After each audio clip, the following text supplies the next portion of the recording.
Growing up in a small Oregon town, Paula Hammond learned early in life that hard work and dedicated customer care were the keys to a successful family-run business. That homegrown experience helped her develop the skill set to manage some of America's largest and most complex transportation improvement projects.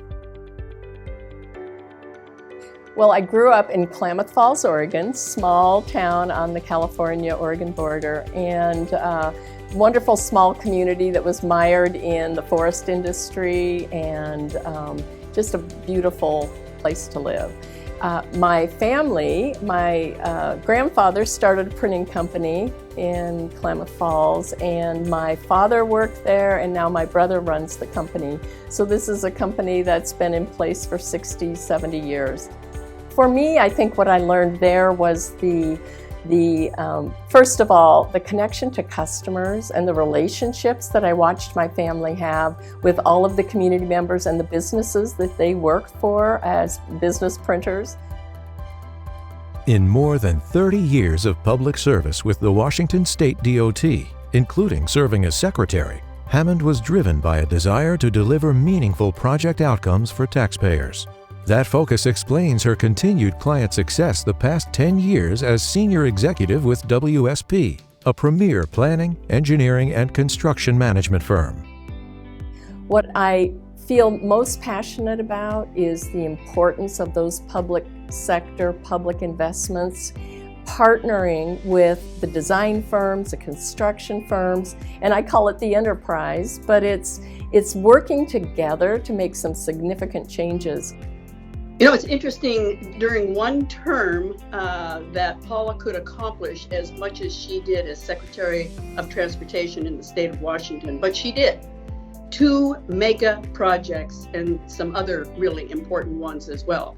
The 2 mega projects resulted in the longest floating bridge in the country, and the other one resulted in the longest tunnel for transportation in the world.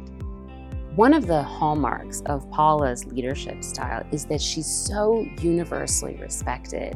And that respect is for Paula. It's not a respect for whatever title Paula has at the time, but a respect for Paula and what she brings. Although Hammond has devoted her career to the transportation industry, her proudest accomplishment is her family.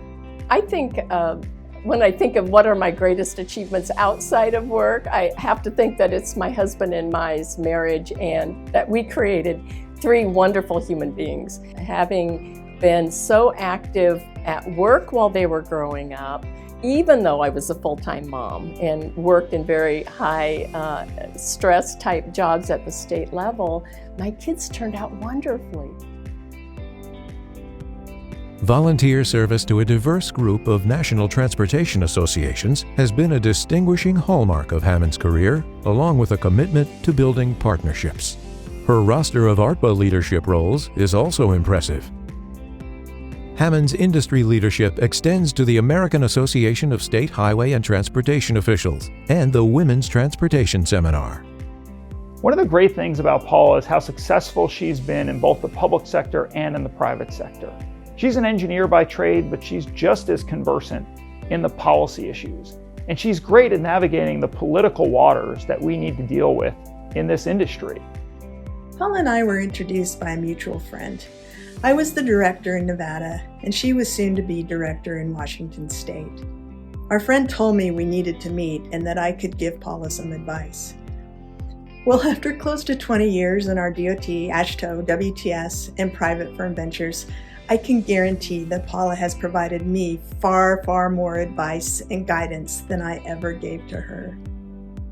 Now, as she readies to advance an advocacy-focused agenda as the new ARTBA chair, Hammond shared her vision for the year ahead during an interview at WSP's office in Seattle.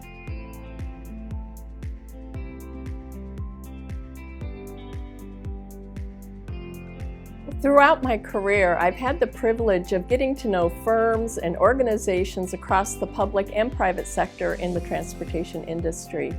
As co-chair of ARTBA's Reauthorization Task Force, I worked with all membership divisions to develop a blueprint that established our vision for the future of the U.S. infrastructure network.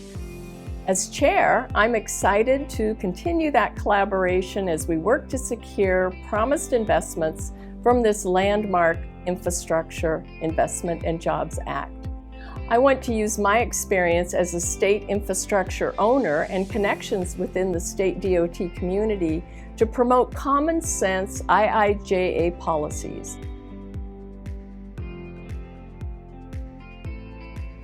It's extremely important to continue to tell the story and demonstrate the benefits around the country. We will utilize the Transportation Makes America Work program, as most of you know it as TMA. These resources will promote the impact of the new federal infrastructure law.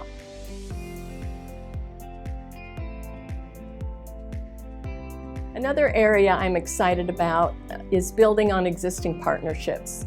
These include partnerships with AASHTO, Women's Transportation Seminars, state advocacy groups, and other allies as we continue to advance our shared objectives.